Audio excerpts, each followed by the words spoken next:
Heroine కావాలని పరిశ్రమకు వచ్చిన శ్రీ సత్య పలు షార్ట్ ఫిలిమ్స్లో నటించింది. అనంతరం నేను శైలజ, గోదావరి నవ్వింది వంటి చిత్రాల్లో పాత్రలు చేసింది. సిల్వర్ స్క్రీన్పై బ్రేక్ రావడంతో సీరియల్ నటిగా మారింది. నిన్నే పెళ్లాడతా, ముద్దమందారం, త్రినయనితో పాటు 1, 2 ఇతర సీరియల్స్ చేసింది. బిగ్ బాస్ సీజన్ 6లో పాల్గొన్న శ్రీ సత్యకి మరింత ఫేమ్ దక్కింది. అయితే పాజిటివిటీ కంటే నెగిటివిటీ ఆమె మూట కట్టుకుంది. శ్రీ సత్య మొదట్లో చాలా కామ్గా ఎవరితో మాట్లాడేది కాదు. ఇలా అయితే కుదరదని నాగార్జున సూచన చేయడంతో తీరు మార్చుకుంది. అర్జున్ కళ్యాణ్ ఆమె వెంట పడేవాడు. అర్జున్ కళ్యాణ్ వీక్నెస్ని బాగా వాడుకుంది శ్రీ సత్య. అతనికి అందనట్లుగా ఉంటూ తప్పించుకునేది. అవసరమైన సందర్భాల్లో తనకు అనుకూలంగా వాడుకునేది. ఆమె కోసమే షోకి వచ్చినట్లుగా ప్రవర్తించిన అర్జున్ కళ్యాణ్ త్వరగానే హౌస్ను వీడాడు.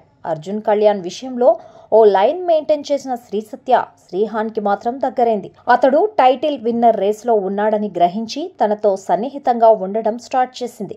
ఇతరులను వాడుకుంటూ గేమ్ ఆడుతుందని శ్రీ సత్య మీద నెగిటివిటీ నడిచింది. ఎలిమినేట్ చేయాలంటూ సోషల్ మీడియాలో డిమాండ్స్ వినిపించాయి. అయితే ఫ్యామిలీ వీక్ సత్యకు ప్లస్ అయింది. తల్లి వీల్ చైర్లో రావడంతో సింపతి దక్కింది. అయినప్పటికీ ఫైనల్కి వెళ్లలేకపోయింది శ్రీ సత్య. మిడ్ వీక్ ఎలిమినేట్ అయింది. బిగ్ బాస్ తర్వాత ఆమెకు మా టీవీ షోలలో అవకాశాలు దక్కాయి. బీబీ జోడీలో కంటెస్ట్ చేసింది. ప్రస్తుతం కిరాక్ బాయ్స్ కిలాడి గర్ల్స్ సీజన్ 2లో సందడి చేస్తుంది. తాజా ఎపిసోడ్లో శ్రీ సత్య తన ఫెయిల్యూర్ లవ్ స్టోరీ బయటపెట్టింది. ప్రియుడి కోసం కంటి చూపును కూడా ప్రమాదంలో పెట్టుకుందట. శ్రీ సత్య ఇంటి ఎదుట ఒక అబ్బాయి ఉండేవాడట. అతన్ని చూసేందుకు రోజు ఎదురింటికి వెళ్లేదట.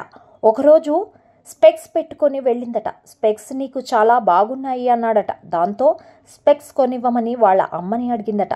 వాళ్ళ అమ్మ కొనివ్వడం లేదట.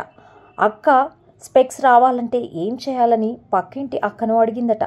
ఆమె సలహా మేరకు పక్కింటి అక్క స్పెక్స్ 2 నెలలు పెట్టుకుందట. దాంతో శ్రీ సత్యకు సైట్ వచ్చిందట. అప్పుడు వాళ్ళ అమ్మ స్పెక్స్ కొనిస్తానంటూ అందట. ఇంత చేస్తే చివరికి శ్రీ సత్య ప్రియుడు ఆ పక్కింటి అక్కను ప్రేమించాడట. ఆ విధంగా తన లవ్ ఫెయిల్యూర్ అయిందని వెల్లడించింది.